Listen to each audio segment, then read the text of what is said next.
आपको पता नहीं है हिना न्याजी, क्या? नवाबों का कोई काम नहीं होता, नवाब काम नहीं करते बल्कि वो तो मिनिस्टर्स काम करते हैं।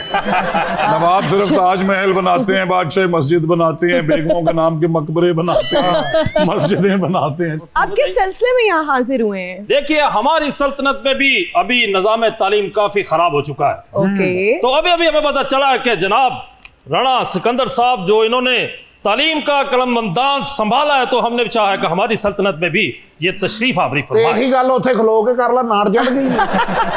ਇਹ ਨਵਾਬ ਨੇ ਇਦਾਂ ਕਿੰਨੀ ਜਗ੍ਹਾ ਤੋਂ ਚੰਡਾ ਖਾਂਦੀਆਂ, ਗੱਲਾਂ ਕਰਦਾ ਕਰਦਾ ਕਿਸੇ ਦੇ ਘਰ ਵੜ ਜਾਂਦਾ। राणा साहब आपसे नवाब साहब आपका बहुत शुक्रिया कि आपने अपनी सल्तनत के लिए मुझे कंसिडर किया।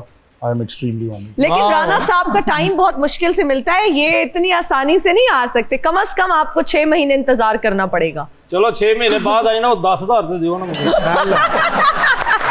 सर और मेरी ये गुजारिश है ये कोई कि जेडे मेरे वर्गे सी उन्होंने मैं दे देते ने, जनाब नवाब ने सानू सब नूं दे। ये मैनू लगदा है कि बहादुर शाह जफर दी बाकी हाथ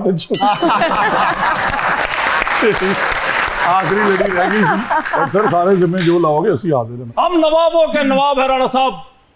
गुजारिश ये है कि हमारी जो सल्तनत की निजाम तालीम है उन्हें छड़ो पर 10,000 तक की करना जे।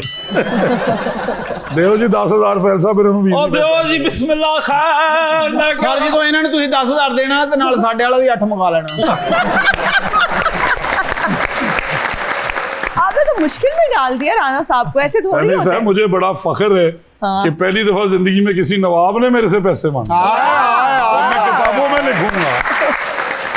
अच्छा जी नवाब साहब देखिए मोहतरमा, आखिर में आपको पता है क्योंकि हमने अपने बड़ों से परंपरा जो ली है जी। उसमें मौसीकी भी आती है। तो कुछ हमें सुनाइए। साहिल पे खड़े हो तुम्हें क्या गम, चले जाना वाह वाह। मैं डूब रहा हूँ अभी, डूबा तो नहीं हूँ, ऐ वादा फरामोश में तुझ सा तो नहीं हूँ, हर जुल्म तेरा याद है, भूला तो नहीं हूँ।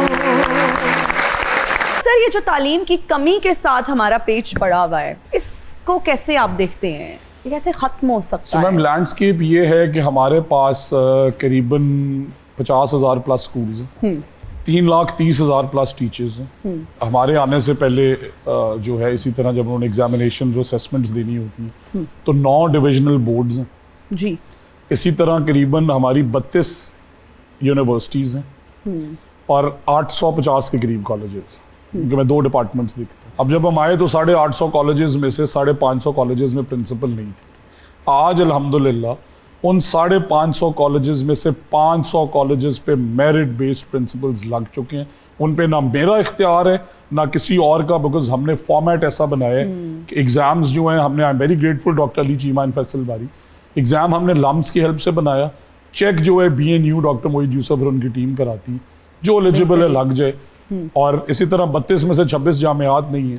Punjab university, government college university, आप इनका एनरोलमेंट और इनका स्टेचर देखें, और 2 साल से VC नहीं है। UET university of engineering technology, Islamia university Bahawalpur, आज अल्हम्दुलिल्लाह 26 के 26 में रेगुलर वाइस चांसलर्स हैं।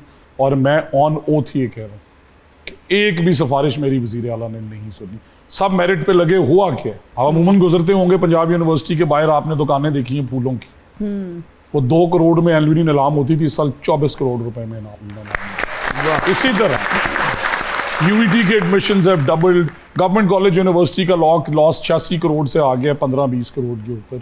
कमालिया यूनिवर्सिटी के स्टूडेंट 100 से 1700। Sialkot women every Sargodha university जो कि एक सरकारी यूनिवर्सिटी है, उसकी रैंकिंग इस साल लम्स के बराबर है। वाह वाह वाह। From a public sector, that is something that we should give credit to Madam Chief Minister, because जब आप अच्छे लोग लगाते हैं ना, वो खुद ही से आके रिफॉर्म्स करते हैं। सर कैसे स्टूडेंट थे आप, बचपन की थोड़ी यादें ताज़ा करते हैं। मतलब बच्चों को बड़ा बुरा लगता है जब उनको सुबह सुबह स्कूल भेजा जाता है। आप कैसे स्टूडेंट थे बचपन में? सो मैं एक तो रोज स्कूल इसलिए नहीं जाता था बिकॉज मैं बोर्डिंग में था, मेरा वही स्कूल था। अच्छा, ओके। तो मैं 5 साल का था जब मुझे HSN मेरे वालिद साहब ने Okay. मेरा एडमिशन कराया, ठीक तब है। से ही। बट ग्रेड्स वाइज मेरा आज तक अल्हम्दुलिल्लाह 70 एंड बिलो कभी मार्क्स नहीं है। I was a very naughty student. Okay. पढ़ाई में फोकस था, को करिकुलर में कमाल था, स्पोर्ट्स में एक्सेप्शनल था, और शरारतें जो हैं वो अभी तक करता हूँ। As a part of my habit spread happiness and smiles. तो बहुत शरारतें तो की किस हैं। तरह की शरारतें, कोई मेमोरीज, कोई बचपन की शरारत हमारे साथ शेयर करें? So when we were very young, तो हमारे स्कूल में हॉस्पिटल था, तब मोबाइल फोन्स नए नए आए। अच्छा, ओके। हमारे एक बैचमेट ने मोबाइल फोन ले लिया, अच्छा, और वो अमीर ज्यादा था, हाँ। हमें यूज भी नहीं करने देता। हमने कहा यार ये क्या बात हुई। हाँ। तो हमने एक दिन उसका मोबाइल, इंस्टा के बड़े फोन थे, हमने उसका फोन पकड़ा, हमने HSN का नंबर में लाया, उन्होंने कहा कि हमें जो है आप डायरेक्ट कर दें हॉस्पिटल की तरफ। और हॉस्पिटल वालों को, मेरे एक और बैचमेट थे, उन्होंने कहा जी देखें, हेडमास्टर की आवाज़ बनाई कि मैं हेडमास्टर बोल रहा हूँ और यहाँ पे ना फ़ौरन से पहले आप 2-3 लोग भेजें, यहाँ बच्चे मिसबिहेव कर रहे हैं और मुझे खदशा लग रही है।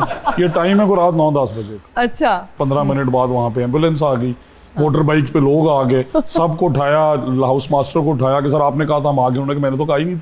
हाँ। ये किसने कहा है? इवेंचुअली वो अमीर ज्यादा जो हमें फोन नहीं देता था, पता चला कि उसके पास फोन था, और उनसे कहा ये सब तुमने क्या? वो कहता है मुझे पता ही नहीं है।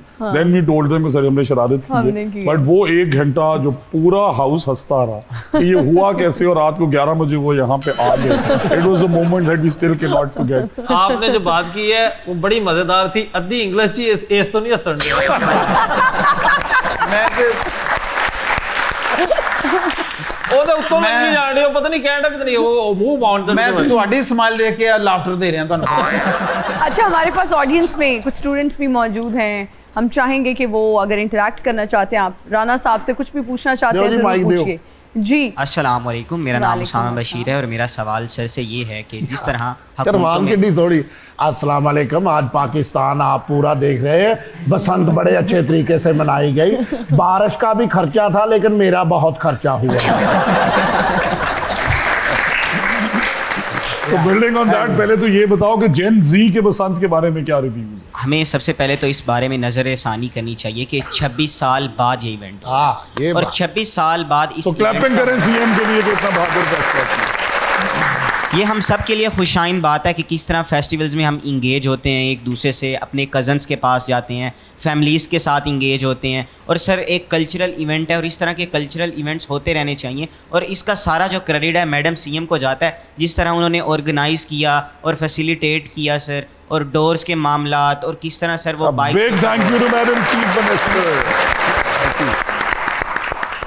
सर मेरा सवाल आपसे ये था कि जिस तरह गुज़श्ता हुकूमतों में स्कूल की अपग्रेडेशन के लिए 50 से 60 लाख की लागत आती थी, उसे आपने किस तरह रिड्यूस की है? सो ये एक बहुत अच्छा सवाल है। हमने स्कूल मैनेजमेंट काउंसिल बनाई और हमने ये देखा कि लेट से एक स्कूल में कमरा बनना है या स्कूल अपग्रेड होना है, उसमें 3 बड़े मेजर मसाइल हैं। उसके लिए हमने कमाल मॉडल ये बनाया कि स्कूल टीचिंग इंटर्न्स 45 to 50,000 जो कि मेरिट पे होंगे उसी स्कूल में अप्लाई करते हैं। टीचर्स आ गए, कमरा हम उस स्कूल को फंड्स भेजते हैं 3 इंस्टॉलमेंट्स में। सो अल्हम्दुलिल्लाह हमने कोई 2000 के करीब रूम्स बना दिए हैं। 10,000 अंडर कंस्ट्रक्शन है, जो कि अब 50 लाख की जगह 15 लाख के बन रहे हैं। तीसरा एलिमेंट कि अगर वहाँ पे स्पेस अवेलेबल नहीं है, शहर कंजेस्टेड है, तो आप बच्चियों को ये कैसे डिनाई कर सकते हैं कि हम प्राइमरी से मिडिल नहीं करेंगे?